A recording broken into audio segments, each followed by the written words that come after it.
हम लोग चैतन्य चरितामृत के मध्य लीला के 22वें अध्याय के उसके आगे पढ़ रहे हैं, टेक्स्ट नंबर 43 से। यहाँ पे बात आ रही थी, ये बात आई थी कि प्रसंग ये चल रहा था कि जो व्यक्ति भगवान के पास कोई भौतिक इच्छा लेके आता है तो भगवान उसकी इच्छा को पूर्ण भी करते हैं और उसकी मति को शुद्ध भी कर देते हैं ताकि वो और कुछ भौतिक इच्छा ना मांगे। अब उसके बाद ये थीम हो रही है कि इस जगत में जीव भ्रमण कर रहा है विभिन्न योनियों में और किस प्रकार उसको भक्ति प्राप्त होती है। और सिद्धांत ये है कि बिना भक्तों की कृपा के भक्ति प्राप्त नहीं हो सकती है। तो उसी बात को महाप्रभु सिखा रहे हैं।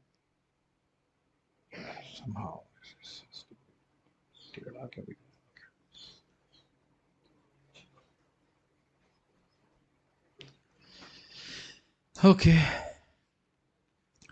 संसार भ्रमित को न भाग्य के हतरे, नदीर प्रवाहे ये ना काष्ठ लागे तीरे।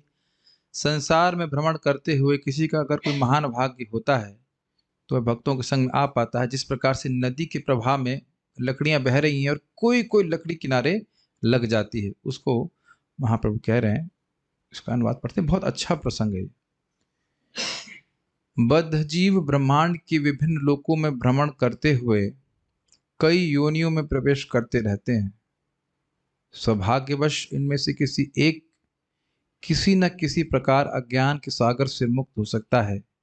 जैसे किसी बहती नदी में अनेक बड़ी लकड़ियों में से सहसा कोई एक किनारे तक पहुंच जाए। इससे पहले कि हम तात्पर्य में जाएं, हम लोग को स्वयं इस पे रिफ्लेक्ट करना चाहिए। देखिए, वैष्णव संघ कितना रेयर है, उसकी अगर व्यक्ति को थोड़ी भी धारणा हो जाएगी तो बहुत नम्रता से वह वैष्णव समाज में रहेगा। देखिए, वैष्णव समाज में रहकर कोई अपराध करता है, भक्तों को परेशान करता है, तो जो भगवान सबसे बहुमूल्य गिफ्ट है भक्तों के संग का, वो उसे छीन लेते हैं। भक्ति तो जो की है, नाम जब किया है, वो तो नष्ट कभी नहीं होता है, लेकिन ये कृष्ण का बहुत बड़ा गिफ्ट है और कृष्ण छीन भी लेते हैं अगर अगर उसको हम वैल्यू नहीं करते। देखिए, इसको मैं नेगेटिव में नहीं बोलना चाह रहा हूँ, मैं खाली ये बोलना चाह रहा हूँ कि देखिए, कोई व्यक्ति नया है तो उसको पता नहीं, वो बुद्धू होता है तो उसको सहन कर लिया था, लेकिन अगर कोई द्वेष करने लग जाए तो वो बहुत बड़ा मूर्ख है। वो समझ नहीं पा रहा है कि किस प्रकार से हम लोग कितना दुख भोगे हैं इस जगत में। कोई धारणा कर सकते हैं, इसी जीवन के दुखों को काउंट कर लीजिए और फिर कितने जन्मों में भोगे हैं दुख, बताइए। उसके कोई लिमिट थोड़ी ना है। और आप सर ही खोजते रहेंगे कि भाई इतना सुंदर जीवन हो सकता है, क्या हम कभी कल्पना भी कर सकते थे, बताइए। यहाँ वो उपस्थित जितने भी भक्त हैं, अपने भौतिक जीवन को देख लीजिए, किस प्रकार से अंधकार में हम बिता रहे थे, है कि नहीं। कृष्ण भावना भावित तो होंगे, वो तो आगे की बात है। किस अंधकार से, किस गड्ढे से निकाला गया है हमको भक्तों की कृपा से, हम सभी को। अगर थोड़ा सा भी व्यक्ति बुद्धिमान होगा तो उसके प्रति कृतज्ञ रहेगा, है कि नहीं। लेकिन बहुत से लोग इस प्रकार से समझ नहीं पाते इस बात को। लेकिन सही में सर को जाने वाली बात है कि हमको ही हरे कृष्ण मंत्र क्यों मिला है, चैतन्य चरितामृत पढ़ने को मिल रहा है, भागवत पढ़ने को मिल रहा है। कुछ कुछ, मैं नहीं कह रहे बहुत ज्यादा पढ़ रहे हैं, लेकिन थोड़ा थोड़ा भी पढ़ रहे हैं, कुछ कुछ अमृत मिल रहा है इसका। तो ये एक प्रश्न बन जाएगा ना कि वाई मी ये तो कोई है, कुछ एक्सप्लेनेशन अभी दिए जाएंगे, पढ़िएगा। तात्पर्य, ऐसे असंख्य बद्ध जीव हैं जो भगवान कृष्ण की सेवा से रहित हैं, और रहित क्या है, वो तो जानते भी नहीं है कि कृष्ण भगवान है। सेवा करने का मौका मिले, जब करने को मिले, ये तो आगे की बात है कि नहीं। बहुत लोग तो पूरी तरह अनभिज्ञ हैं कि हरे कृष्ण मंत्र भी है, कृष्ण जैसे कोई व्यक्ति है, भगवान है, ऐसा तो कुछ जानते भी नहीं। महाप्रभु के बारे में भी बहुत लोग नहीं जानते। यह न जानते हुए कि किस तरह अज्ञान सागर को पार किया जाता है, वे समय की तरंगों द्वारा इधर उधर बिखर जाते हैं। कुछ समझ में आ रहा है। एक लाइन देख रहे हैं कैसी महत्वपूर्ण है। कुछ समय में व्यक्ति आता है साथ में, फिर कुछ समय के बाद कहां चला गया उसको कोई जानकारी नहीं। और इससे पहले हम आगे जाएं, थोड़ा सा मनन कीजिए। घर में किसी को तो आपने मृत्यु देखी होगी, कोई मर गया, अब बताइए वो कहां गया। अनंत काल तक आप उसको दोबारा कभी नहीं मिलोगे। और किसी का कोई कंट्रोल नहीं है कि कौन कहां जा रहा है। आप देख रहे हैं हमारी कितनी असमर्थता है इस जगत में। और आप देखिए इल्यूजन क्या है कि हम लोग किसी भौतिक व्यवस्था से अपनी रक्षा कर लेंगे, है कि नहीं? लेकिन हम सब स्वयं जानते हैं कि एक भी व्यवस्था काल के आगे कुछ नहीं कर सकती। और प्रभुपाद जी इसलिए बोल रहे हैं क्योंकि नदी के प्रभाव वाला एग्जाम्पल, जैसे नदी के प्रभाव से लकड़ी के जो लट्ठे होते हैं वो तो असमर्थ है ना, उनके कोई सामर्थ्य तो नहीं कि वो एक साथ रहेंगे। कुछ कुछ लकड़ी साथ में आती है, फिर प्रभाव से फिर दूर चले जाते हैं, और नहीं तो बहते जा रहे हैं बहते जा रहे हैं। नदी के प्रवाह क्यों बोल रहे हैं, समझ में आ रहा है? जैसे काल का प्रवाह है, काल के प्रवाह से बारंबार हम जन्म ले रहे हैं, मृत्यु हो रही, जन्म ले रहे हैं, मृत्यु हो रही है। ऐसी प्रकार से नदी से नदी का प्रवाह होता है, वैसे लकड़ी बहती जा रही है, बहती जा रही है, बहती जा रही है। किंतु इनमें से कुछ भाग्यशाली भक्तों की संगति प्राप्त कर पाते हैं, और इस संसर्ग के फलस्वरूप अज्ञान सागर से उनका उद्धार हो जाता है। जिस तरह की नदी की धारा में बहने वाला लकड़ी का टुकड़ा संयोगवश किनारे लग जाता है। तो ये कुछ समझ में आ रहा है कि कैसे हम पार होंगे। जैसे मानिए कि एक जंगल है, और जंगल से बाहर निकलने का रास्ता तो पता है ही नहीं, अपितु उस पे अंधे भी हैं, तो अब बताइए बाहर कैसे निकलेंगे? ठीक है, तो ये समझ में आ रहा है कि किसी भाग्यवश हमको भक्तों का संग प्राप्त होता है, और फिर जिस दिन से भक्तों का संग प्राप्त हुआ है, चाहे अनजाने में भी क्यों ना हो, उसी दिन से व्यक्ति की मुक्ति शुरू हो जाती है। और आप सब लोग अपने जीवन में देख रहे होंगे, मैं नहीं समझ रहा हूं कि कोई कृष्ण भावना भावित होने के लिए भक्तों के संग में आया था। किसी तरह से कोई भाई, किसी का भाई भक्त बन गया, किसी का बेटा बन गया, किसी का दोस्त, कुछ किसी तरह से संपर्क में आ गए भक्तों के। एकदम मैं समझता हूँ हर भक्त बोलेगा कि हम एकदम अनभिज्ञ थे कि कृष्ण भावना जैसी वस्तु जगत में होती भी है। हम सभी लोग उसके मतलब साक्षी हैं, तो मानेंगे। ये बहुत बड़ा भगवान की कृपा है हमारे पर। अब इसको पुष्ट करने के लिए यहाँ पे क्या नाम है उनका, अक्रूर जी का कथन है। जब अक्रूर जी भगवान कृष्ण से मिलने के लिए जा रहे थे, तो सोच रहे थे कि क्या कृष्ण मुझे स्वीकार करेंगे। तो उनके मन में आ रहा था कि नहीं, मुझे तो स्वीकार नहीं करेंगे। फिर वो कहते हैं नहीं नहीं, यही यही श्लोक को आपके सामने है। वो कहते हैं नहीं, किसी प्रकार से भगवान की कृपा से कोई व्यक्ति तर सकता है। तो वही सोच रहे थे कि क्या मुझे अच्युत का, कृष्ण का दर्शन होगा मुझ जैसे अधम व्यक्ति को? कहते हैं हाँ, हो जाएगा, भगवान की कृपा से हो सकता है ऐसा। तो मेरे पीछे बोलिए, मैवं ममाधमस्यापि मैवं ममामधमस्यापि स्यादेवाच्युत दर्शनम् स्यादेवाच्युत दर्शनम् ह्रियमाणः कालनद्या ह्रियमाणः कालनद्या क्वचित् तरति कश्चन। क्वचित् तरति कश्चन। यह सोचना मेरा भ्रम था, क्योंकि मैं इतना पतित हूं, इसलिए मुझे पूर्ण पुरुषोत्तम भगवान के दर्शन का कभी अवसर नहीं मिल सकेगा। ये एक प्रकार की आशा है उनके हृदय में जग रही। प्रत्युत यानी अपितु संयोगवश मुझ जैसा पतित व्यक्ति भी पूर्ण पुरुषोत्तम भगवान का दर्शन कर सकता है। यद्यपि मनुष्य काल रूपी नदी की तरंगों में बहता रहता है, किंतु अंततः वह किनारे तक पहुंच जाता है, पहुंच सकता है। तो ये समझ में आ रहा है कि श्लोक क्यों कोट कर रहे हैं। अक्रूर जी जब भगवान कृष्ण को लेने के लिए आ रहे थे, तो उनके मन में संदेह था, कृष्ण मेरे को दर्शन क्यों देंगे? मैं तो कंस के द्वारा भेजा जा रहा हूँ। लेकिन बहुत सारी बातें, बहुत सारे मनोरथ करते हैं, नहीं शायद दर्शन देंगे, कहते हैं नहीं देंगे, वे देंगे नहीं देंगे, ये करेंगे वो करेंगे, मुझे अब आलिंगन देंगे, और इस प्रकार से ऐसे बहुत सारी बातें चल रही हैं उनके मन में। तो यही बात बोल रहे हैं कि यद्यपि मैं अधम हूं, फिर भी भगवान की कृपा से, कुछ भगवान की व्यवस्था से मुझे उनका दर्शन प्राप्त हो जाएगा। जिस प्रकार से ये एग्जाम्पल दे रहे हैं कि लकड़ी बह रही है नदी में, और फिर भी कुछ व्यवस्था से वह किनारे लग सकती है। यह श्लोक श्रीमद् भागवत का है और अक्रूर द्वारा कहा गया था, दशम 10.38.5 का। आप लोग फॉलो कर पा रहे हो कि क्या बात चल रही है? अब बहुत सुंदर डिस्कशन है। कोनो भाग्य कारो संसार क्षयोन्मुख होय, साधु संगे तबे कृष्णे रति उपजय। कोनो भाग्य करो संसार क्षयोन्मुख होय, साधु संग तबे कृष्णे रति उपजय।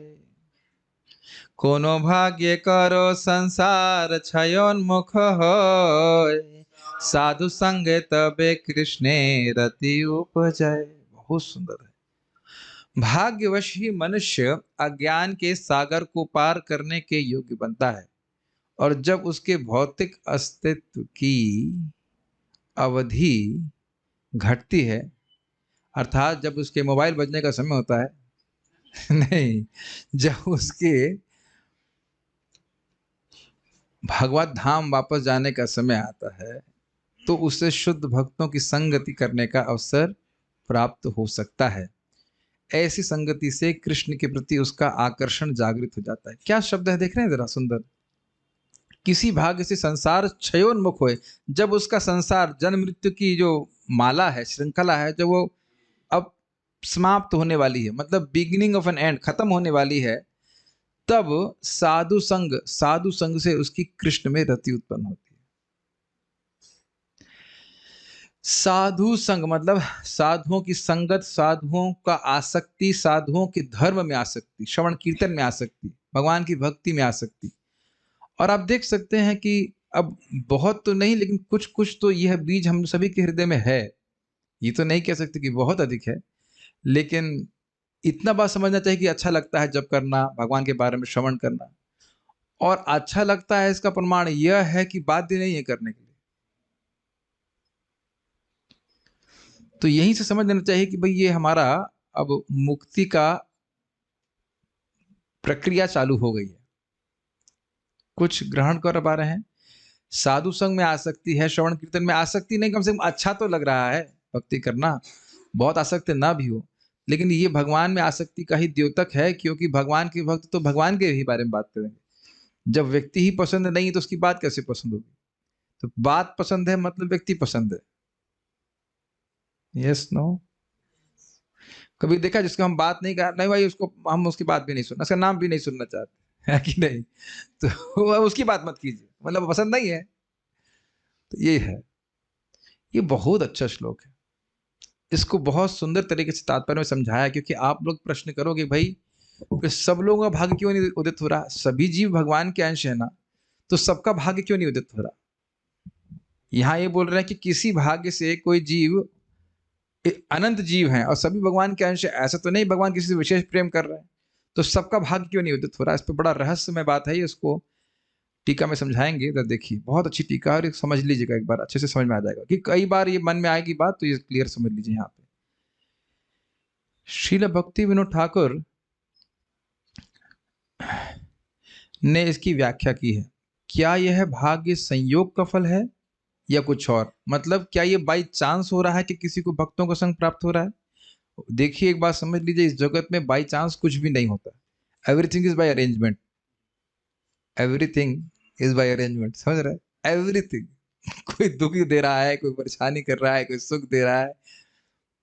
मुझे हंसी आई थी, कल हुआ था ना, सुबह मैं 2 गिलास मट्ठा लेके बैठे थे कि पियेंगे, एक व्यक्ति आया, कहता ये मेरा मट्ठा है, लेके चला गया। ये पूछा भी नहीं, पूछा कि नहीं कि आप कौन है, क्या है। हम लोग हंस रहे थे, दोबारा मट्ठे आ गए। Everything is an arrangement of the Lord, सब कुछ भगवान की व्यवस्था है। कितना अद्भुत है ना, ऐसा कभी भी नहीं हुआ अच्छा मट्ठा मुंह पे नहीं मारा। तो ज्यादा हो जाता, ऐसा हो जाता है। तो कोई बाई चांस कुछ भी नहीं है, सब कुछ भगवान की व्यवस्था में। शास्त्रों में भक्ति, बहुत ध्यान से सुनिए, शास्त्रों में भक्ति तथा पुण्य कर्म को भाग्यशाली माना गया है। पुण्य कर्म 3 प्रकार के हो सकते हैं। भक्त्योन्मुखी, नहीं है, भक्त्योन्मुखी होना चाहिए, तो स्पेलिंग मिस्टेक है। भक्त्योन्मुखी सुकृति, अर्थात ऐसे पुण्य कर्म जो सुप्त कृष्ण चेतना को जागृत करने वाले हैं। भोगोन्मुखी सुकृति, जो भौतिक ऐश्वर्य प्रदान करने वाले हैं। और मोक्षोन्मुखी सुकृति, जो जीव को ब्रह्म में तदाकार कराते हैं। अंतिम 2 पुण्य कर्म वास्तव में भाग्यशाली नहीं होते। पुण्य कर्म तभी भाग्यशाली होते हैं जब वे किसी को कृष्ण भावना भावित होने में सहायक बनाते हैं या सहायक बनते हैं। भक्त्योन्मुखी का सौभाग्य तब स्पेलिंग मिस्टेक है। भक्तियोन्मुखी का सौभाग्य तभी प्राप्त होता है जब कोई किसी भक्त के संपर्क में आता है, चाहे या अनचाहे रूप से। भक्ति की संगति से भक्ति में प्रगति होती है और मनुष्य की सुप्त कृष्ण चेतना जागृत हो उठती है। इसको जरा समझने का प्रयास कीजिए। देखिए, ये बहुत अच्छी बात है। 3 प्रकार की सुकृति की बात यहाँ पे बोल रहे हैं। भक्तियोन्मुखी, उन्मुखी मतलब भक्ति की ओर प्रेरित करने वाली सुकृति। भोगोन्मुखी मतलब भोग की ओर प्रेरित करने वाली सुकृति। और क्या था? मोक्षोन्मुखी मतलब मोक्ष की ओर उन्मुख करने वाली सुकृति। उन्मुख मतलब इंक्लिनेशन, प्रवृत्त, झुकाव। यस, तो एक एक को समझने का प्रयास कीजिए। देखिए, भोगोन्मुखी सुकृति मतलब हो गया कर्मकांड। व्यक्ति किसी ऐसे व्यक्ति से मिले जो बोले भाई देखो स्वर्ग बड़ा अच्छा है और स्वर्ग के लिए यज्ञ करना बहुत अच्छा है, और भक्ति के बारे में तो कुछ पता नहीं है। अब वो क्यों आया है उसके पास, लेकिन उसको बहुत अच्छी लगने लगी बात, और फिर वो क्या बोलते हैं, इसके अलावा वेद में कुछ है ही नहीं। नान्य दस्तीति वादना, वेद में कर्मकांड के अलावा कुछ भी नहीं है। तो जीव भटक रहा है और कुछ कर्म कर रहा है और लोगों का संग प्राप्त हो रहा है। अब ऐसे लोगों से मिल जाता है जो उसको कर्मकांड में प्रवृत्त करेंगे। अब उसने, और वो कर्म उसको फिर कर्मकांड में प्रवृत्त करेंगे। ज्ञानोन्मुखी, ये पहले का कुछ ऐसा संग रहा हो या कुछ कर्म रहे हो जो उसको अब मोक्ष की ओर, मोक्ष की इच्छा दिलाते हैं, वो भक्ति के प्रति आकृष्ट नहीं होगा। ये तो हो गए ज्ञानोन्मुखी, या कह सकते हैं मोक्षोन्मुखी और कर्मोन्मुखी या भोगोन्मुखी, सॉरी। अब भक्तियोन्मुखी का अर्थ क्या है? देखिए, उदाहरण दिया जा रहा है, जैसे मान लीजिए किसी ने पेड़ लगाए। अब भक्त लोग परिक्रमा करने के लिए गए हैं, या मान लीजिए कहीं ऐसे ही चल रहे हैं, उस पेड़ के नीचे वो बैठ गए, तो अब उसका लाभ उस व्यक्ति को होगा भक्तियोन्मुखी के रूप में। समझ रहे हैं बात? और ऐसे भी आप देखते हैं भक्त लोग खिचड़ी प्रसाद बांटते हैं। अब जो प्रसाद पाने आया है वह तो कोई इस भावना से नहीं आया कि भगवान का प्रसाद है। बहुत लोग तो केवल खिचड़ी खाने आते हैं, है कि नहीं? वह को भी जप भी नहीं करते हैं या कुछ भी नहीं, तो वह भी वहां पे सुकृति बन गई कि नहीं? भगवान का प्रसाद खाने से कुछ आगे जाकर के वह भक्त बनेगा। अच्छा, और भी आप देखते हैं कि भक्त लोग जोर जोर से कीर्तन करते हैं। और मैं आपको सच्ची घटना बता रहा हूँ, हमारे एक भक्त जानते, हमारे मित्र हैं, बहुत अच्छे डिवोटी हैं, तो बता रहे थे कि लंदन में, वो हैं भारतीय, लंदन में थे, रात के 12 बजे हमारे भक्त लोग, क्या 31 दिसंबर या 25 दिसंबर, मुझे पता नहीं, 31 दिसंबर को, जो मतलब खराब एरिया होता है जहाँ सब खराब काम होते हैं, वहां पे कीर्तन करने ले जा रहे रात के 12 बजे। और वहां उन्होंने हरे कृष्ण, वैसे वो गलत काम करने नहीं गए थे, लेकिन वो घूम तो रहे थे इधर से, तो कह रहे वहां उन्होंने हरे कृष्ण मंत्र सुना होगा। वाह, ये क्या है? यद्यपि वो भारतीय थे। समझ रहे हैं इस बात को, कैसे सुकृत बन जाती है? ये समझ लीजिए कि हर भक्त को इस टेक्निक को समझना चाहिए। जब भी हम कुछ कार्य करें, भक्ति का कर रहे हैं, और उसका संपर्क पब्लिक से हो रहा है किसी तरह से, ऐसे तो हमेशा ही अच्छा करना चाहिए। वो अच्छा होना चाहिए ताकि वह उसको भक्ति के रूप में भले अप्रिशिएट ना कर पाए, लेकिन अच्छी वस्तु के रूप में अप्रिशिएट करें। कुछ क्लियर हो रहा है? जैसे मान लीजिए प्रसाद हमारे करुणा मित्र बनाते हैं, अब कितने लोग खा रहे हैं, किसी का नाम जानते हैं, ये सब लोग तिलक लगा के आ रहे हैं, धोती कुर्ता पहन के आ रहे हैं, लेकिन यदि उसने प्रसाद ग्रहण किया, वो कहने बड़ा अच्छा बना, ये कड़ी चावल या जो कुछ भी, उसी दिन से अनजाने रूप से उसकी भक्ति शुरू हो गई। अच्छा, जैसे अभी भक्त लोग तिलक लगाते हैं, तो मान लो कोई तिलक देखे आपका, तो आपका कुछ नहीं होगा, लेकिन तिलक देखने मात्र से उसकी सुकृत बन जाती है। आप में से कितने लोगों ने तिलकधारी भक्तों को देखा था इस्कॉन में आने से पहले, ये वाले वैष्णव तिलक वाले? यस, किसी को नहीं देखा था। तो ये अगर अलाउड है आपके पास, तो आपको तिलक लगाना चाहिए। हाँ, तो ठीक है। आपने मेरे को ही पहले देखा था। तो कभी हम लोग तो बहुत से ऐसे होंगे जो कभी इस तिलक से मतलब अभिज्ञ भी नहीं होंगे, ऐसा तिलक होता भी है कि नहीं? अब आप देख रहे हैं कैसे सुकृत बनती है। आप भक्तों को देख रहे हो, तिलक देख रहे हो, ये कैसे हैं, फिर प्रसाद खिला देते हैं भक्त लोग। तो यहां से समझ में आ रहा है सुकृत कैसे बन रही है। श्रील प्रभुपाद जी भी तो किस प्रकार से रसगुल्ला, गुलाब जामुन, क्या क्या बांटा करते थे, उसको बोलते थे फायर ना, इस्कॉन बुलेट्स लाइक दैट।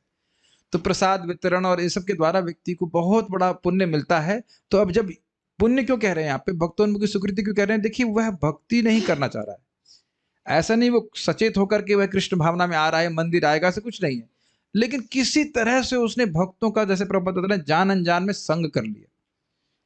तो इस प्रकार से वह भक्ति में आ जाता है। ये बहुत अच्छा टॉपिक है। हाँ, अब आप ये समझ लीजिए कि आप ट्रैक नहीं कर सकते कि सुकृत कब से बनना शुरू हुआ। मैं फिर से रिपीट कर रहा हूँ, हम प्राय सोचेंगे कि हम इसी जीवन में सुकृत इकट्ठा किए हैं। ऐसा नहीं है। चींटी बन के भी प्रसाद खा लिया हो कोई, कौन जानता है। ये ध्यान देने वाली बात है कि पाप और पुण्य तो हम इंसान की योनि में करते नहीं, सुकृत कहाँ जमा हो जाएगा वो तो पेड़ को भी, जब पेड़ भी सुनता है हरे कृष्ण मंत्र, बताइए, हम तो सुन चुके हैं, उच्चारण होता है हरे कृष्ण मंत्र का, तो वह भी लाभ होता है। अब जैसे यहाँ पे कथा हो रही है और हम लोग हरे कृष्ण मंत्र बोल रहे हैं, तो अब यहाँ की छिपकली भी सुनेगी। कई बार भक्त लोग मेरे पीछे स्क्रीन पे छिपकली आ जाती है, चलो मुझको वक्ता को छोड़कर छिपकली देखने लगता है, लेकिन वो छिपकली को भी हरे कृष्ण मंत्र सुनाई पड़ रहा है। अब ये सब बातें नए व्यक्ति को तो समझ में आएंगी नहीं, लेकिन जितने भी मच्छर मक्खी जो कुछ भी है वो सब हरे कृष्ण मंत्र के द्वारा लाभान्वित होते हैं। और ये महाप्रभु और हरिदास ठाकुर जी की डिस्कशन में आप क्लियरली समझते हो। तो ये समझ में आ रहा है। ये आपको बहुत सिंपल पॉइंट लग रहा होगा, लेकिन देखिए, जिन लोगों को आप भक्ति में लेके आ रहे हैं या प्रयास कर रहे हैं, सारे लोग भक्ति स्वीकार नहीं करने वाले। उनमें से कोई किसी में ये भक्ति का विवेक जागृत हो जाए, ये भी बहुत बड़ी बात है कि मैं भक्ति कर क्यों रहा हूं। बहुत आसान नहीं है इस प्रकार से कि भक्ति कर रहे हैं अपनी भक्ति बढ़ाने के लिए ओनली, ये इतना आसान नहीं होता है। लेकिन कम से कम वो आकर के कुछ कान में सुने तो सही, कुछ तो भगवान के बारे में प्रामाणिक रूप से सुने।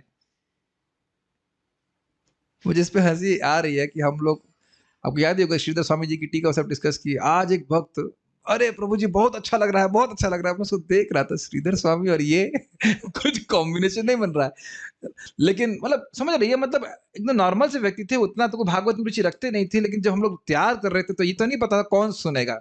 परम पूज्य राधा गोविंद महाराज जी के शब्द मुझे बहुत अच्छे लगे। महाराज जी कृष्ण हॉल में बोल रहे थे कि हमारे शब्द से किसको क्या प्रभाव पड़ेगा आप कुछ कह नहीं सकते, इसलिए भगवान की बात बोलते ही रहना चाहिए भक्तों को। समझ में आ रहा बात? आपने भी देखा होगा कि वक्ता बोल रहे होते हैं और ऐसा बात आपको कोई हिट कर जाएगी, आपको भक्ति में बहुत प्रेरित कर जाएगी, यद्यपि वक्ता आपको देख करके नहीं बोल रहा है व्यक्तिगत रूप से। ये बहुत मुझे अच्छी बात लगी। तो मैं खाली बोल रहा हूं कि भक्तों को हमेशा ये नहीं सोचना चाहिए कि आज आप जिसको प्रीचिंग कर रहे हो तो वो आज ही आपके सामने भक्त बन जाएगा, ऐसा कोई जरूरी नहीं है।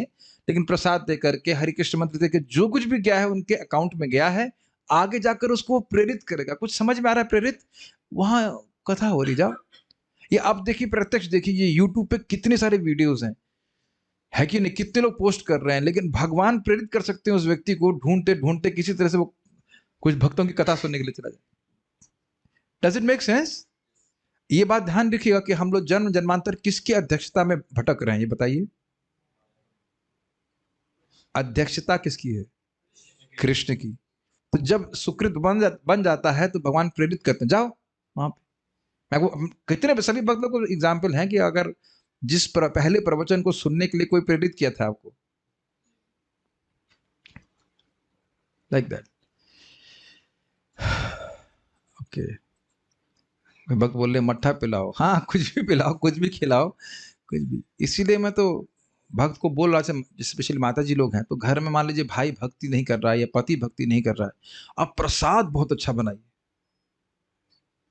बस प्रसाद खाते खाते खाते, भाई इस जन्म में ना भी बने भक्त, अगले जन्म में कम से कम इंसान तो बनेगा, और वो बहुत बड़ा होता है। एक चीज बताना भूल गया मैं यहाँ पे, बड़ी इंटरेस्टिंग बात महाराज बता रहे थे और बहुत प्रासंगिक है। परम पूज्य वृंदावन चंद्र महाराज बता रहे थे, कह रहे थे देखिए, अगर आप बथुए के बीज को गर्मी में जमीन में डाल देंगे तो कुछ भी नहीं होगा, कुछ भी नहीं होगा, मतलब कुछ भी नहीं होगा, पानी दीजिए कुछ भी नहीं होगा, लेकिन वो बीज पड़ा रहेगा तो काल बीतने पे जब जाड़ा आएगा तो बथुआ उगने लग जाएगा। तो आज आप सोच रहे हो किसी को प्रसाद खिला रहा है, कोई जप कर रहा है या भागवत सुन रहा है, कुछ हो नहीं रहा है, लेकिन वो समय आने पर वो मतलब प्रस्फुटित होने लग जाता है एकदम से। हाँ, yes yes, speak in the mic. प्रस्फुटित होने लगता है। हाँ बोलिए। प्रभु जी, हरि भक्ति विलास में ऐसे बोलते हैं कि भगवान को अगर कोई प्रणाम करता है तो उसके शरीर में जितने धूल लगते हैं मल्टीप्लाई बाई 1000 वो उतने सालों तक स्वर्ग लोक में रखता है।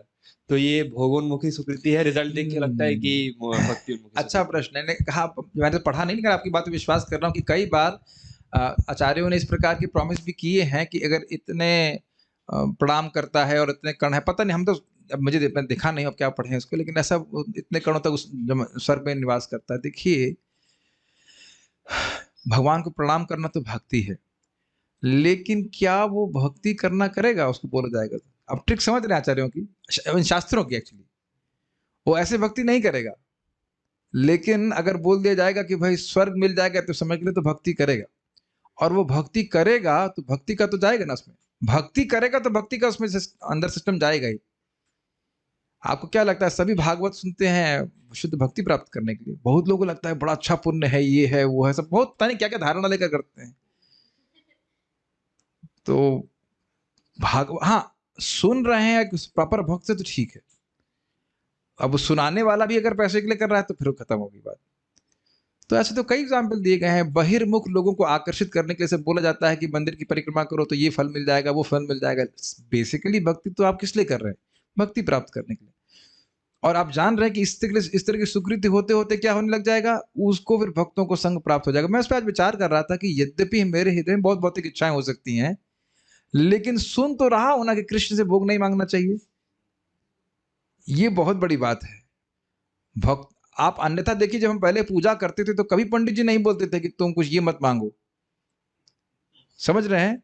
और भक्त लोग यद्यपि हमारी बहुत सी भौतिक इच्छाएं और बड़े भले क्लास में बोले हाँ प्रभु जी नहीं मांगना चाहिए, लेकिन ये तो है, ये तो चाहिए, वो तो चाहिए, लेकिन सुन जरूर रहा है कान से कि नहीं, वस्तुतः भगवान से भौतिक नहीं मांगना चाहिए, भक्ति ही मांगना चाहिए। तो कुछ विवेक जागृत होगा कि नहीं? तो ये समझिए बात, सारा बात यह है कि ऐसे करते करते करते करते उससे कदाचित कभी ना कभी भक्तों का संग जरूर प्राप्त हो जाएगा। भले ही उसको बाह्य रूप से आकर्षित किस लिए किया जा रहा है, किसी तरह से भक्ति करे, वो स्वर्ग जाने के लिए करे, चाहे अकामा सर्व कामा, वो जानते हैं ना। और इसमें जब वो क्या कर सकते हैं, वो सुकृत मैच्योर होगी, फिक्स डिपॉजिट मैच्योर होगा तो उसे भक्तों का संग प्राप्त होगा। और उदाहरण के लिए समझिए, भगवान श्री कृष्ण उद्धव जी को भागवत पढ़ा रहे हैं, ठीक, और अकस्मात मैत्रेय मुनि आ जाते हैं। बताइए अब भगवान कृष्ण को कहाँ उपदेश, भगवान कृष्ण किसी को उपदेश दे रहे हैं अकेले में जंगल में, और एकदम से मैत्रेय मुनि आ जाते, तो ये कैसे हो गया बताइए। और वहां पे प्रभुपाद जी समझाते हैं कि मैत्रेय मुनि ज्ञान में श्रित भक्त हैं, तो एकदम प्रभुपाद जी क्लियरली बताते हैं कि यह किसी अज्ञात सुकृति के कारण था कि मैत्रेय मुनि भी वहां पे आ गए जब भगवान उपदेश दे रहे। Make sense? तो इसलिए कभी नहीं सोचना चाहिए कि हमारा जो हम हरे कृष्ण मंत्र कर रहे हैं कुछ विफल जा रहा है, उसके द्वारा हमको अच्छे हम और उन्नत भक्तों का संग प्राप्त होता चला जाएगा, हम भक्ति में प्रगति करते चले जाएंगे। ठीक है ना? ये कुछ समझ में आ रहा है कि नहीं?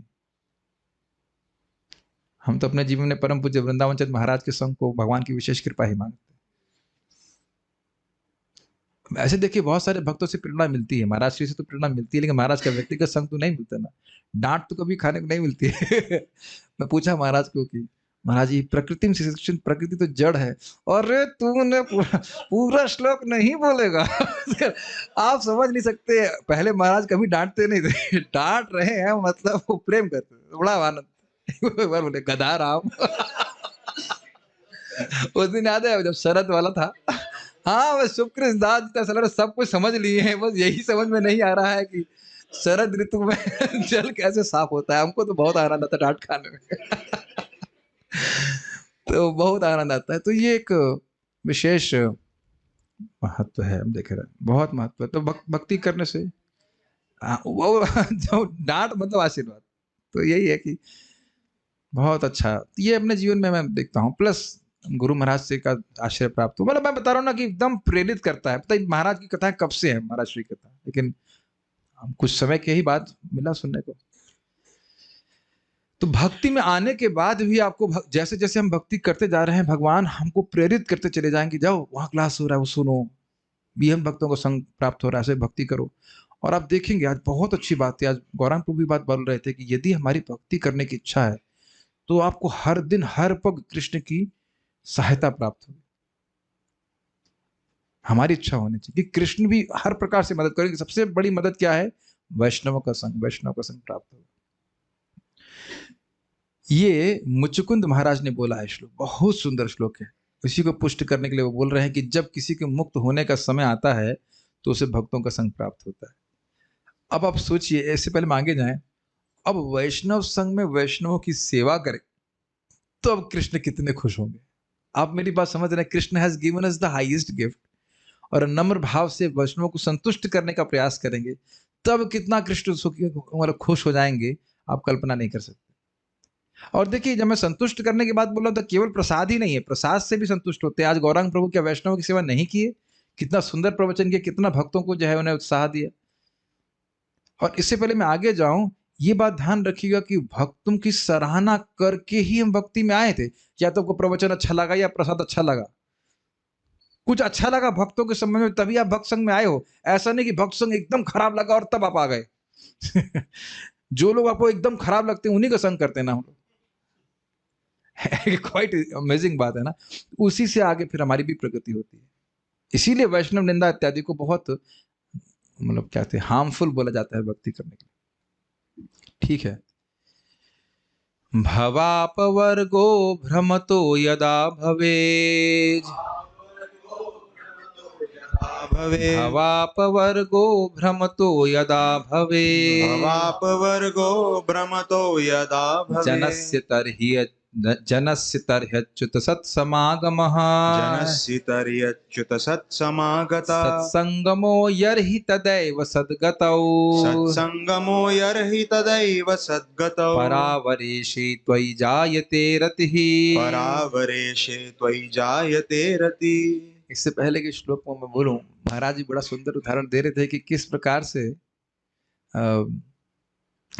आप मान लीजिए कहीं प्रचार के लिए जा रहे हैं और आपको रास्ता नहीं पता है, और अपने पान वाले को पूछा, भाई ये फलाना एड्रेस कहाँ पे है, तो बता देगा कि भाई ये एड्रेस यहाँ पे। तो आप कुछ नहीं गिनेंगे लेकिन कृष्ण उसको नोट कर लेंगे। एक और इससे पहले मैं आपको घटना बताऊं, आप लोग इतना हंसोगे, रियली हंसोगे उसके ऊपर, पता नहीं हंसोगे कि नहीं हंसोगे, लेकिन मुझे बात याद आ रही है। लखनऊ में हम लोग बस पार्टी लेके जा रहे थे, 7:15 बजे का समय होगा, हमें कहीं जाना था। तो गाड़ी टर्न करने वाली थी और रास्ते में पान वाला बैठा हुआ था। मैं उसे पूछने के लिए बैठा उतरा कि भाई वो रास्ता कहाँ पे है, और मेरे हाथ में समाधर गीता थी। उसने कहा ये क्या है? मैं भगवत गीता। उसने एक पान वाले के पास सिक्के होते हैं, 1 रुपए 2 रुपए करके 75 रुपए इकट्ठा करके मुझको दी और गीता ले ली। Can you, this is amazing, is it ना? सुबह सुबह पान वाले के पास कितने पैसे होंगे बताइए? ये तो एकदम खुद से मतलब अपने जीवन में घटित घटना है। मैं उसको गीता दे भी नहीं रहा था, मैं तो खाली उसे रास्ता पूछ रहा था। तो आपके हाथ में क्या है? गीता है। तो किस प्रकार से व्यक्ति, एक हम शराब की दुकान वाले को दिए कानपुर में, कह रहा था हाँ पाप तो कर रहा हूँ, तो कम से कम स्पर्श तो होगा ना। तो भक्त लोग भी इस बात को जानते हैं, तो कुछ सुकृत बांटते चलते हैं। चलिए आगे पढ़ते हैं। एक और मैं घटना बताऊंगा कि हम लोग आगरा में संकीर्तन करते थे। उस बहुत पहले की बात है, 4-5 साल पहले की बात है। तो एक व्यक्ति था, घर में कार्यक्रम होता था लेकिन हम संकीर्तन कभी कभी निकालते थे संकीर्तन। तो काफी संकीर्तन अच्छा लगा व्यक्ति को। तो उसकी क्या आटे की चक्की थी, तो उसने जो प्रसादम होता था उसके लिए चावल या दाल देना शुरू कर दिया। कुछ एक दो माला भी किया। बाद फिर वो कहीं और देवता के पास चला गया, लेकिन वो है तो आकर्षित किया ना कि आपका कीर्तन हमको बहुत अच्छा लगा। समझ रहे हैं? तो इस तरह सुकृत बनती जाती है। वो भले इस जीवन में आगे भक्ति करे या ना करे, लेकिन आगे फिर वो भक्ति में आएगा। अनुवाद। हे प्रभु, हे अच्युत परम पुरुष, जब पूरे ब्रह्मांड में भ्रमण करने वाला व्यक्ति यानी जीव भौतिक संसार से मुक्ति पाने का पात्र बनता है, तो उसे भक्तों की संगति करने का अवसर प्राप्त होता है। जब वह भक्तों की संगति करता है तो आपके प्रति उसका आकर्षण जागृत होता है। आप पूर्ण पुरुषोत्तम भगवान हैं, सर्वोत्तम भक्तों के चरम गंतव्य हैं और ब्रह्मांड के स्वामी हैं। यह श्लोक श्रीमद् भागवत 10.51-53 से उद्धृत है। इस पे बहुत सुंदर बात बोली गई है। ऐसा लग रहा है कि जब जीव मुक्त होना चाहता है तब उसे भक्तों का संग प्राप्त हो रहा है। यही सुनाई पड़ रहा है ना? यथाश्रुत अर्थ यही है कि भाई जब उसका मुक्त होने का समय आया तब उसे भक्तों का संग मिल गया। लेकिन आचार्यगण समझाते हैं कि ये ऐसा स्थिति है कि जिसमें कार्य को कारण के पहले रखा जा रहा है। देखिए, मुक्त होना ये भक्तों के संग का प्रभाव है। भक्तों के संग के कारण व्यक्ति मुक्त होता है। लेकिन ये बोलने की शैली ऐसी रखी गई है कि फल इतना अधिक है, महान है, कि उसको ऐसा लग रहा है कि नहीं, मुक्त होने का जब समय आया तो भक्तों को संग प्राप्त होता है। कुछ समझ रहे हैं इसको? तो यहाँ पे बता रहे हैं, आचार्यगण समझाते हैं इसको इस प्रकार से कि जब भक्तों का संग होता है तब वो मुक्त होना शुरू हो जाता है। और प्रभुपाद समझा चुके हैं कि जाने अनजाने, चाहे अनचाहे रूप से किसी भी तरह से हो जाए, भगवान कैसे हर जीव को मुक्त करने के लिए योजना बना रहे हैं वो समझना बहुत कठिन है, लेकिन वो किसी प्रकार से भक्तों का संग देते हैं। मुझसे एक बार कोई हमारी मामा जी की लड़की पूछ रही थी, हमने कहा 16 माला करने से हम सब लोग भगवान के पास चले जाते हैं। तो उसने मुझसे पूछा कि आप क्यों नहीं गए? आप तो 16 माला कर रहे हो। तो मैंने फिर उसको बोला कि तुम ये प्रश्न किससे करती फिर? है कि नहीं? भक्तों को भगवान इस जगत में रखते हैं कुछ समय के लिए, लेकिन प्रचार करने, प्रचार था ना भगवान करेंगे, भक्तों के माध्यम से भगवान प्रचार करते हैं, लेकिन प्रचार तो भक्तों ही करना पड़ेगा। सभी को तुरंत पहुंचा देंगे तो हम भी 16 माला कैसे कर रहे होते? तो ये समझ में आया। भक्त संग में तो समझ रहे हैं, भक्त संग में आकर के भगवान की भक्ति करने का मौका मिल रहा है तो व्यक्ति निश्चित मुक्त हो जाएगा। इसीलिए मैं बार बार इस बात को कहा करता हूं कि जब हमको सब कुछ मालूम हो गया है, इन द सेंस पता चल गया कि भगवान के पास वापस कैसे जाना है, तो क्यों इस जगत में फैलने का प्रयास करना? अभी मुझे एक ब्रह्मचारी हमारे पास पहले यहाँ पे आए थे, ब्रह्मचारी केशव प्रभु थे, और फिर वो अभी कल मिलने के लिए आए ऐसे, तो वहाँ पे उड़ीसा में रह रहे हैं, तो बता रहे कि उनका छोटा भाई 25 साल का मर गया, एकदम कोई ऐसे विशेष कारण नहीं, हार्ट अटैक आया ऐसा कुछ तो आया, मर गया वो। मैंने कहा आप देख रहे हैं किस प्रकार, अब वो कहाँ गया कोई कौन जाने, बताइए। तो कम से कम जीवन खुट्टल नहीं जाना चाहिए। खुट्टल समझते हैं, बिना भक्ति किए कोई दिन नहीं जाना चाहिए, खाली नहीं जाना चाहिए। सुख दुख हानि लाभ तो आता रहेगा, और ये बहुत इनसिग्निफिकेंट है। जिन चीजों को आज हम बहुत जिससे परेशान हैं, उनसे हम 2-3 महीने बाद बिल्कुल याद भी नहीं रखेंगे। 2 महीने पहले आपको क्या दुख था खुशी में? था तो सही, लेकिन याद नहीं है। ऐसा नहीं कह सकते कि याद नहीं है। ये था नहीं, कुछ ना कुछ दुख तो रहता ही, सुख दुख चलता रहेगा। भक्ति व्यक्ति करता रहे, अंत तो करता भगवान के पास पहुंच जाएगा। और हमारा प्रोसेस हमारा मतलब जो दिया गया जो प्रोसेस है वो एक्स्ट्रा ऑर्डिनरी पावरफुल है। नाम नामकारी बहुधा निज सर्वशक्ति, नाम में सारी शक्ति दे दी, बस नाम को प्रसन्न करना है हमको, बस। आज मैं डिस्टर्ब नहीं करना चाह रहा था जब में, तो मैं, लेकिन बड़े सुंदर बात आ रही थी कि हमें याद रखना है कि हम यहाँ पे नाम को प्रसन्न करने के लिए आए। जब हम जप करने बैठे हैं, we are not here to just do a formality, but भगवान स्वयं आ रहे हैं हमारी जीव के ऊपर, उनको हम सुंदर से रिसीव करते हैं, उनको सुखी करेंगे, तो सारा आशीर्वाद भगवान का नाम में है कि नहीं? बहुत अच्छा, बहुत वेरी स्ट्रांग फीलिंग। जैसे आप कोई बहुत बहुत महान व्यक्ति आपके पास आए या आप उनके पास जाओ, तो उद्देश्य तो होता है ना कि इनको हम सुखी करेंगे तो उनका आशीर्वाद हमको प्राप्त होगा। उस तरह से अगर हम जब कर सके, बस सो डायनेमिक। एनीवेज, कृष्ण यदि कृपा करे को न भाग्यवाने, गुरु अंतर्यामी रूपे सिखाए अपने। वाह, नेक्टर श्लोक है, एक बार फिर से बोला जाए। कृष्ण यदि कृपा करे को न भाग्यवाने, गुरु अंतर्यामी रूप सिखाए अपने। कृष्ण यदि किसी व्यक्ति पर कृपा करते हैं, किसी भाग्यवान व्यक्ति पर कृपा करते हैं, तो गुरु और अंतर्यामी के रूप में सिखाए अपने, स्वयं ही सिखा रहे हैं। देखिए, कोई प्रामाणिक भक्त अगर भगवान की बात बोल रहा है तो वो समझे कि भगवान ही हमसे बोल रहे हैं। अगर कोई कहे कि कृष्ण भगवान हैं और भगवान कहे कि मैं भगवान हूं, देखिए बात है कि नहीं? तो इसीलिए प्रामाणिक भक्तों के संग में हम जो परंपरा में ज्ञान दे रहे हैं, उनसे सुनना मतलब डायरेक्ट भगवान से सुनना। और ये बात आप गीता में स्वयं जानते हो, एवं परंपरा प्राप्तम इवं राजर्षि विदुहु विदुहु सकालीन महता योगो नष्टः परंतपा। तो भगवान ने सबसे पहले ज्ञान किसको दिया था बताइए? सूर्यदेव को दिया, और सूर्यदेव ने मनु महाराज को दिया। तो मनु महाराज ने कहा नहीं, मैं आपसे नहीं सुनूंगा, मैं तो सीधे भगवान से सुनूंगा। और मैं फिर आपको याद दिलाना चाहता हूं कि गीता हम किन से सुनते हैं? संजय से। लेकिन कभी नहीं लगता कि हम संजय से सुन रहे हैं, ये लगता है ना श्री भगवान हो। अच्छा, तो ये परंपरा का लाभ है। और दूसरे एंगल से समझ लीजिए कि जैसे डीएम का आदेश होता है, तो डीएम कोई आदेश दे रहा है कहीं पे, तो क्या डीएम आके बांटता है हर जगह? वो कोई पियोन बोलते हैं, पियोन बोलेंगे नहीं, पियोन नहीं, लेटर बांटते हैं, कौन कहते? पोस्टमैन आकर के डिलीवर कर सकता है, या और कोई सरकार का जो छोटा मोटा कार्यकारी व्यक्ति होगा वो बांटेगा। लेकिन आप यही मानेंगे कि डीएम का आदेश, और वो है भी। तो 2 रूप में, यानी अंतर्यामी के रूप में भगवान प्रेरित करते हैं, जाओ उसे सुनो, और आप ये भी देखेंगे हम सभी लोगों को भगवान ने प्रेरणा दी जब हम इस्कॉन के भक्तों से मिले।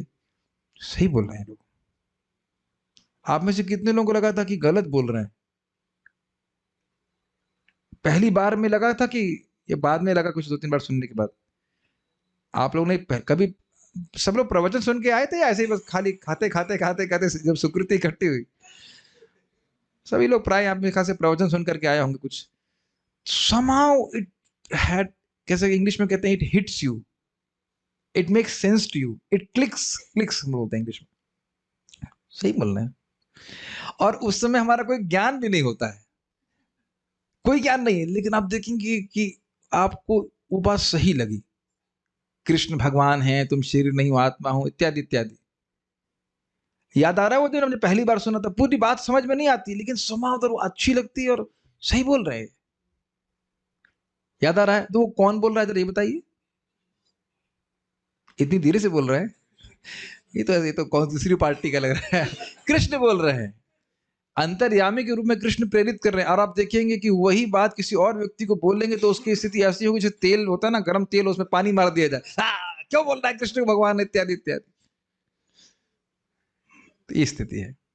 तो ये समझ रहे हैं सारा विज्ञान, ये बहुत सुंदर सेक्शन है। गुरु अंतर्यामी रूपे शिखाया पाने। कृष्ण प्रत्येक जीव के हृदय में चैत्य गुरु अर्थात अंतःकरण में स्थित गुरु के रूप में स्थित हैं। जब वे किसी भाग्यशाली बद्ध जीव पर दयालु होते हैं तो वे उसे भीतर से परमात्मा के रूप में और बाहर से गुरु के रूप में भक्ति में प्रगति करने का उपदेश देते हैं। कुछ समझ में? देखो, शुरुआत में ऐसा नहीं कि आप ब्रह्मा जी की तरह हमें सारा ज्ञान हृदय में प्रकाशित हो जाएगा, ऐसा नहीं होता है।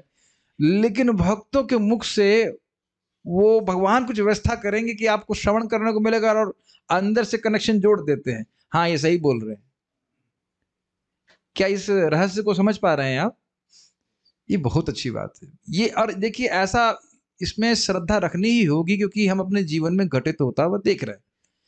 मुझे याद आ रहा था कि हम जब हाँ सिल्वर जुबली हॉल में थे तो 400 लड़के थे, उसमें से केवल 2 लोग डिवोटी बने, मतलब इस प्रोसेस में आए। और मैं अपने मित्रों को, अन्यों को बोला, मुझे बहुत अच्छा लगा था। तो मैंने जब अन्य मित्रों से बात करी तो कहता है, अरे बहुत लोग आते हैं ऐसे, बहुत बोलने वाले आते हैं। अब वो पता नहीं भक्त बने कि नहीं बने, हमको नहीं पता, लेकिन हाँ ये बात है कि वह भक्तों का को देखे, प्रसाद पाए तो उनकी भी सुकृत जमा हो गई। लेकिन और उसमें भी मेरा मित्र था जो दूसरा कुछ और लोगों को सुनता था, तो पहले वो तुरंत ग्रहण नहीं कर पाया था उनकी बात को, लेकिन अंदर तो समझ में आ गया कि वो लोग भी ठीक नहीं, उन भक्तों को, इस्कॉन को स्वीकार कर लिया था। तो ये समझना चाहिए। तो आप ये सभी लोग समझ लीजिए, परम पूज्य राधा गोविंद महाराज इस बात को बोल रहे थे कि देखिए, भगवान ने हम लोगों को मानव देह दिया है। क्या ये भगवान का उपहार है कि नहीं? बताइए, है कि नहीं? भगवान ने मानव देह दिया है जिसमें हम भगवान को समझ सकते हैं, उनका नाम जप कर सकते हैं, प्रसाद खा सकते हैं, सब कुछ कर सकते हैं। ये तो उपकार बहुत बड़ा है भगवान का। मतलब इसके लिए तो रोज हमें स्मरण करना चाहिए कि ये हमको शरीर दिए हैं और उस पे भी भक्तों का संग दे रहे हैं और उस पे भी अनन्य भक्तों का संग दे रहे हैं। देखिए, इस्कॉन का हर डिवोटी अनन्य है, कृष्ण की तो भजन करता है। ये भी बहुत रेयर है भाई साहब, बहुत रेयर है। अन्य जगह भी प्रचार हो रहा है, लेकिन कभी गणेश पूजा, कभी शिव जी की पूजा, कभी कृष्ण की पूजा, कभी इसकी पूजा, मिक्स्ड, क्लियर नहीं होता है। और यहाँ 6 महीने की ट्रेनिंग हो जाएगी तो तुम क्लियर हो जाता है कि कृष्ण भगवान है। 6 महीना भी लगता नहीं है, इज इट नॉट? एक अगर थोड़ा सुन रहा है, 1 महीने में समझ आता है कि भगवान कृष्ण है, मैं उनका अंश हूं, सेवा करना चाहिए। This is really contagious. और इसीलिए लोग डरते हैं इस्कॉन से, क्योंकि सही फिलॉसफी है, सही दवा है, तो लोग चेत जाते हैं, उनको समझ में आता सारी बात। तो बहुत बड़ा उपकार भगवान का मानना चाहिए, बस उसको वैल्यू कर सकें। तो समझ में आया भगवान कैसे हेल्प करते हैं? आप ये समझ रहे हो, आप सभी लोग समझ रहे हो कि भगवान ने आप पर कृपा करी है, विशेष कृपा। ये भक्तों का संग प्राप्त हो रहा है, प्रभुपाद जी के ग्रंथ प्राप्त हो रहे हैं, भक्ति का प्रोसेस समझ में आ रहा है और भगवान ऐसी मति दे रहे हैं कि सही है। ये बहुत बड़ी कृपा है। देखिए, ये मैं डराने के लिए नहीं बोल रहा, आप तो अपराध करते नहीं, मैं खाली बोल रहा हूं कि जब अपराध होने लगता है ना, तब इन ये सब लगता है कि हमें क्या श्रवण करने की जरूरत है। आप देख रहे हैं, एक हृदय में इंस्पिरेशन मिलती है कि हम मंगल आरती जाएंगे, हम जप करेंगे। ये सब भक्ति संदर्भ में लिखा गया है कि अपराध अगर करता है व्यक्ति तो मतलब क्या है, तो कथा तो चलती ही रहती है, सुन तो लिए हैं। अब देखिए, कल ही महाराज प्रवचन कर रहे थे जो उसके ऊपर बलराम जी वाला था ना, तालवन वाला, तो क्या आप लोग को लीला पता नहीं है? लेकिन जितनी बार सुनेंगे उतना आपको अच्छा लगेगा, उतना मतलब इंस्पिरेशन, हाँ, एवर फ्रेश लगेगा। अगर वो एवर फ्रेश लगने वाली भावना लगे, अरे ये तो हमको पता है, कुछ नई बात बताओ या ये करो वो करो, तो आप कहीं स्वयं आप ना क्या कहते हैं उसको, विमर्शन करिए, कहीं मुझसे कोई अपराध तो नहीं हो रहा। कहीं आप देख लीजिए कि कहीं अपराध तो नहीं, क्योंकि ऐसा भक्ति तो बहुत डायनेमिक है, अच्छा लगना चाहिए। तो नहीं, कुछ इसमें हो रहा है तो उसको नेगेटिव में नहीं जाना चाहिए, जरा अन्वेषण करना चाहिए कि कहीं में से कोई अपराध तो नहीं हो रहा है। और अगर मान लो नहीं भी हो रहा है या हो रहा है, जो भी है, आप फिर भक्तों की सेवा करिए, भक्तों में संग में रहिए और डिस्कस भी कर सकते हैं कि क्या प्रॉब्लम है, मतलब ये विचार करना चाहिए, ठीक है ना। 5 मिनट बाकी है।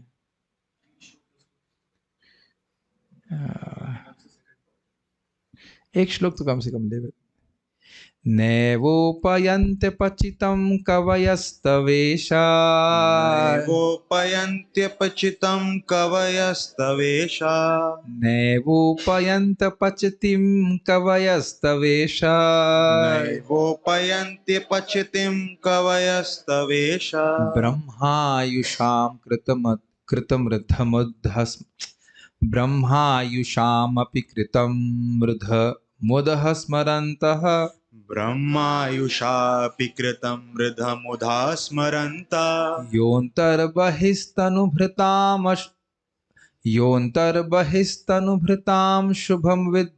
अशुभं विधुन्वन्, योऽन्तर्बहिस्तनुभृताम् अशुभं विधुन्वन्, आचार्य चैत्य वपुषा स्वगतिं व्यनक्ति, आचार्य चैत्यवपुषा स्वगतं विनक्ति।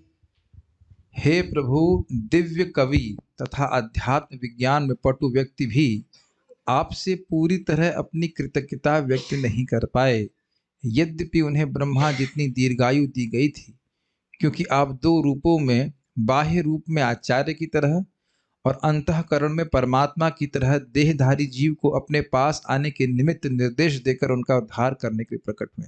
ये समझ में आ रहा है?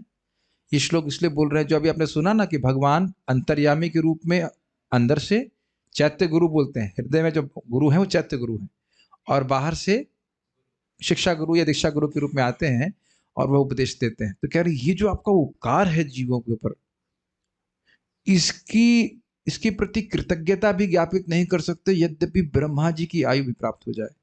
और अब इसको अब भी इस तरह से अप्रिशिएट करने का प्रयास कीजिए। हम लोग कब से हैं इस जगत में, बताइए? अनादि। अनादि का मतलब कितनी ब्रह्मा जी के जीवन? मैं ब्रह्मा जी का दिन नहीं पूछ रहा हूं, ब्रह्मा जी का जीवन पूछ रहा हूं। यही मुझे दुख होता है कि कई कई बार भक्त समझ नहीं पाते इस बात को। और आप अब देखिएगा कि कभी कभी कठिन लोगों से डील करना पड़ता है, अजीब से लोग आ जाते हैं, लेकिन बड़ा दुख होता है। वो नहीं कि क्या व्यवहार कर रहा है, उसको ये पता नहीं कि कितना बड़ा उसको लाभ प्राप्त हो रहा है। कितना दुख भोगे होंगे बताइए। ब्रह्मा जी के एक दिन, हम कोई एक ब्रह्मा जी के दिन में तो दिन भर के लिए तो रहे नहीं, उससे पहले भी कितने ब्रह्मा जी के जीवन बीत चुके हैं, कितनों ही ब्रह्मा जी के जीवन बीत चुके हैं। अब कुछ ग्रहण कर रहे हैं, तब देखिए कि भक्ति करना कितना दुर्लभ है। करना छोड़ दीजिए, मौका मिलना बहुत दुर्लभ है। तो कह रहे हैं कि अब किसी को मौका मिल रहा है, तो यही बोल रहे हैं कि यद्यपि वह पटु हो, बहुत विद्वान हो, और उसको अगर ब्रह्मा जी के बराबर आयु भी मिल जाए, तो भी भगवान आपकी कृपा का वह गुणगान नहीं कर सकता। इस प्रकार से बहुत अद्भुत बात है। यह श्लोक श्रीमद् भागवतम का है 11:29। इसीलिए तो देखिए भागवत कितनी सुंदर है। अभी तो हम लोग केवल इसको टच कर रहे हैं, और जब इसको पूरा टीका सहित कभी पढ़ेंगे, जब भी मौका मिलेगा, कितना सुख अपने को मिलने वाला है। कितने सुंदर श्लोक है बताइए। जब श्री कृष्ण उद्धव को योग की शिक्षा दे चुके, तब उद्धव ने श्लोक भगवान कृष्ण से कहा, ये देखिए भगवान जो ज्ञान भगवान दे रहे हैं अपने बारे में, इससे श्रेष्ठ कोई ज्ञान है ही नहीं। मैं समझ रहे हैं बात? क्योंकि अन्य कोई भी ज्ञान व्यक्ति को यह शिक्षा नहीं देता कि कैसे वह इस जन्म मृत्यु के चक्र से बाहर निकल के भगवान के पास चला जाए। तो एक के बाद इतने ऐसे सुंदर श्लोक हैं कि छोड़ने का मन नहीं कर रहा है, लेकिन मुझे लग रहा है आप लोग थक गए होंगे। तो so you are tired. हाँ, ये अच्छा, ये रेफरी अच्छे हैं हमारे। तो 2 श्लोक करके हम रुकेंगे क्योंकि अगला पार्ट 2 है वो 51 से शुरू हो रहा है। साधु संगे कृष्ण भक्ते श्रद्धा यदि है, भक्ति फल प्रेम है, संसार जय शय। साधु संग कृष्ण की भक्ति से यदि मैं भक्ति में श्रद्धा यदि हो जाए, श्रद्धा मतलब रुचि, अच्छा है भक्ति करूंगा, अच्छी बात है, अगर ऐसा हो जाए तो भक्ति फल प्रेम होए, संसार जाए क्षय। भक्ति के फल प्रेम प्राप्त होगा, संसार का क्षय साइड प्रोडक्ट के रूप में हो जाएगा। कृष्ण की भक्त की संगति करने से कृष्ण भक्ति में श्रद्धा जागृत होती है। भक्ति के कारण मनुष्य का सुप्त कृष्ण प्रेम जागृत होता है और इस तरह उसका भौतिक बद्ध जीवन समाप्त हो जाता है। ये थोड़ा समझ लीजिए, श्रद्धा मतलब भक्ति प्रतिपादक ग्रंथों में श्रद्धा या रुचि, क्षमा कीजिएगा, रुचि भक्ति, भगवत भक्ति प्रतिपादक ग्रंथों के श्रवण में रुचि को श्रद्धा कहा जाता है। ठीक है, यही बात अभी एकदम अगले श्लोक में बताई जाएगी। अब वो हो कैसे रहा है, कई बार सुन चुके, फिर से सुनिए कि व्यक्ति का कोई प्लानिंग नहीं है कथा सुनने की लेकिन वही पूर्व के सुकृत्य के कारण भगवान उसको ठेल दिए, इसको जा भाई जा, वहां कुछ हो रहा है, सुनो जाकर कोई seminar, personality development programme, art of mind control, ऐसा कुछ बोलते हैं, is it not, discover yourself ऐसा कुछ, फोकस, ऐसे भी कुछ बनाते हैं। इस तरह के भक्त लोग बोलते हैं आजा मिल एक नाटक था पुणे की ड्यूटी ने बनाया, आजा मिल, अजामिल की कथा बोल रहे थे लेकिन ऐसा लग रहा है रोमांटिक स्टोरी, आजा मिल, आओ मुझसे जाकर मिलो। भक्त बड़े चतुर होते हैं, आजा मिल, तो वो लोग सुनने के लिए आएंगे और सुनेंगे, तो अजामिल की कथा सुनेंगे तो फिर मुक्त हो जाएंगे। मुझे याद है कि महाराज श्री की कथा कोई व्यक्ति अपने पॉकेट में लाके सुन रहा था, बता चुका हूं, और बाइक में पीछे व्यक्ति बैठा हुआ है, वो सुन लगा रहे तो बड़ा अच्छा है, तो समझ रहे हैं, कोई योजना नहीं बना रहा है, किसी तरह से, मतलब अब तो बहुत विस्तार हो गया, यूट्यूब पे या इधर धाम में आ गया, किसी तरह से उसने बस अनजान में वो कथा सुन ली, और वो कथा सुनती तो बहुत अच्छा लगता है, फिर वह योजना बना के आता है। मेरे ही रूम पे हरि उपासना माता जी के पति भी आए थे, मतलब रूम का मतलब ऑफिस में, तो मेरी बात तो कितना समझे मुझे नहीं पता, लेकिन बाद में मालूम चला कि वो माधवपुर का कीर्तन को बड़ा अच्छा लगा, तो 7 से 7:15 कहते हैं ये बहुत अच्छा है, इसको सुनने के लिए फिर से आऊंगा और फंस गए। जिस दिन उसने, जिस व्यक्ति ने जब अप्रिशिएट करना शुरू कर दिया भक्तों को, बस उसी दिन से वह भक्ति में आना चालू हुआ, चाहे कीर्तन अच्छा लग गया, या स्पेशली श्रद्धा का मतलब हो गया भगवान के बारे में श्रवण करने में रुचि, यानी योजना बना बना करके अब आ रहा है, वो श्रद्धा हो गई। ठीक है, और ये तभी होगा जब उसे भक्तों का संग प्राप्त हो। ठीक है, क्योंकि अन्य लोग जब कथा सुनते हैं, बाहर देखते हैं, वो केवल औपचारिकता में सुनते हैं। यह महसूस किया है मैंने कभी आपने देखा नहीं होगा, मैंने अपनी आंखों से देखा, सत्यनारायण की कथा चल रही थी और कुछ भी मतलब नहीं है, ना बोलने वाले को मतलब है, ना सुनने वाले को मतलब है, ना कुछ भी नहीं, कुछ भी नहीं, और जैसे कथा समाप्त हुई, चा पी चाला, चा पी चाला। ये आप देख रहे हैं औपचारिकता में सुनना एकदम। और महाराज बता रहे थे अपने प्रवचन में कि वो प्रायः जो पंडित जी वो संस्कृत में कथा करेंगे और माता जी को समझ में नहीं आएगा, गांव की माता एकदम अनपढ़, तो वो नाखून से, पांव के नाखून से खींचती, लाइन खींचती रहती कि ये कथा एक समाप्त हुई, एक चैप्टर समाप्त, ऐसे करके पार। तो ये बहुत सुंदर श्लोक है, इसको बोलिए मेरे पीछे, ये भगवान ने स्वयं बोला है, यदृच्छया मत कथा दो, यदृच्छया मत कथा दो, वाह भी होना चाहिए, मिस हो गया से, कथा दो, यदृच्छया मत कथा, तो कट रहा है ना बीच में, यदृच्छया मत कथा दो, जात श्रद्धस्तु यह पुमान्, जात श्रद्धस्तु यः पुमान्, न निर्वणो नातिसक्तो, न निर्वणो नातिसक्तो, भक्ति योगस्य सिद्धिदा। भक्ति योगस्य सिद्धिदा। मुझे लग रहा है ये श्लोक ठीक नहीं है, इन द सेंस इसको ठीक से रखा नहीं गया सामने। यदृच्छया मत कथा दो, वाह नहीं है, मुझे ऐसे लग रहा है कि वाह भी है। Let's check. ठीक है। यदृच्छया मत कथादौ इच्छया मत कथादौ जात श्रद्धस्तु यः पुमान् जात श्रद्धस्तु यः न पुमान् निर्विन्नो नातिसक्तो न निर्वन्नो नातिसक्तो भक्ति योगस्य सिद्धिदा। भक्ति योगस्य सिद्धिदा। इसकी व्याख्या करके रुकेंगे, बहुत सुंदर श्लोक है, ये आप समझने का प्रयास कीजिएगा। यदि कोई हाँ कुछ मिस्टेक है क्योंकि वो बन नहीं रहा था। नहीं इसमें तो यही लिखा है यदृच्छा मत कथा दो, लेकिन वस्तुतः इसमें क्या है, नहीं वही है यदृच्छा मत कथा दो। एनीवे सही है, श्लोक सही है।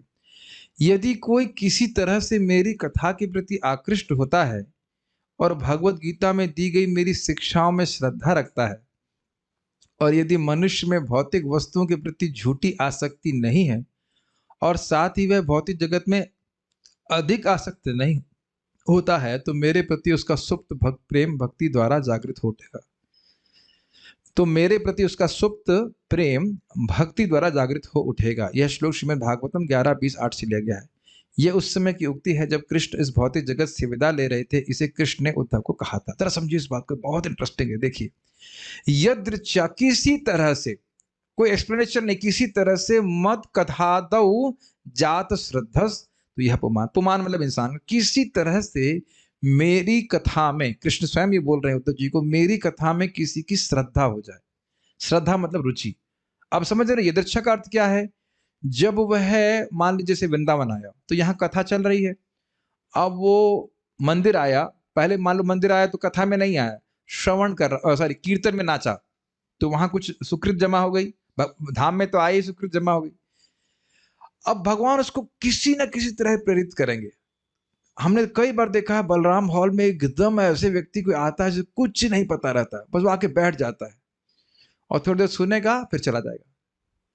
लेकिन अब उसको कुछ टेस्ट मिल गया कि हाँ अच्छा तो लगा हमको, भले समझ में नहीं आया, अच्छा लगा उसको, अब उसको दोबारा कथा सुनने के लिए भी धाम में आ सकता है।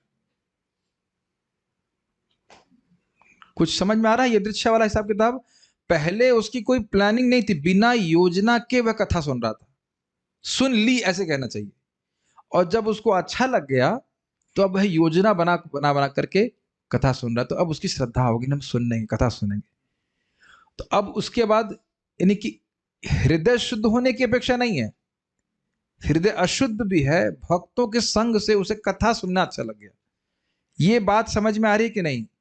देखिए, ज्ञान योग आदि के लिए कर्म योग के द्वारा हृदय शुद्ध होना आवश्यक है, लेकिन भक्ति के लिए आवश्यक नहीं है कि आपका हृदय शुद्ध हो। बस भक्तों का संग प्राप्त हो जाए और कथा सुने तो अच्छा लगने लग जाएगा। जब हम लोग भक्ति में पहली बार आए थे तो क्या सब हम दूध के धुले हुए थे क्या? बताइए। बहुत सारे बुरी आदत हो सकती हैं और व्यक्ति उसमें उसके बाद भी उसको अच्छा लग सकता है। क्या ये बात समझ में आ रही है? जैसा मैं बोल रहा हूं, भक्ति निरपेक्ष है, हृदय शुद्ध होगा और तब भक्ति करना अच्छा लगेगा, ऐसा नहीं है। किसी भी अवस्था से व्यक्ति भक्ति करना प्रारंभ कर सकता है, उसे भगवान की कथा सुनना अच्छा लग सकता है। Does it make sense? अब दूसरी बात बड़ी सुंदर बता रहे, न निर्वण्णो नातिसक्तः, बहुत ज्यादा वैरागी भी नहीं है। बहुत वैरागी होगा तो कहेगा मुझे कथा भी नहीं सुननी है, और अगर बहुत अधिक आसक्त होगा तो कहता कथा के लिए टाइम कहाँ है हमारे पास, हमें ये काम करना है वो काम करना है। बड़ा गंभीर है ये। बहुत तपस्या करने से हृदय कठोर हो जाता है, और बहुत भोगी होगा तो भक्ति भी नहीं कर पाएगा, कुछ भी नियम पालन नहीं कर पाएगा। अब बात यह है कि जो बहुत अधिक आसक्त भी नहीं है और बहुत अधिक वैराग्य भी नहीं है उसका, तो भगवान की भक्ति करेगा, और तो भक्ति करने से अपने आप जितना वैराग्य चाहिए वह भक्ति देवी स्वयं उत्पन्न कर लेंगे। कुछ समझ में आ रहा है बात? मान लो जैसे किसी को म्यूजिक अच्छा लगता है, वो आए हरे कृष्णा कीर्तन का केवल म्यूजिकल वे में अच्छा लग रहा है उसको, तो वो अच्छा लगते लगते केवल हरे कृष्णा ही अच्छा लगेगा, बाकी सारा म्यूजिक खत्म हो जाएगा। और कोई इतना सूखा हो कि भाई कीर्तन भी नहीं, प्रसाद में भी आकर्षण नहीं, तो अब उसे कैसे लाएंगे अपनी तरफ? कुछ समझ पा रहे हैं बात?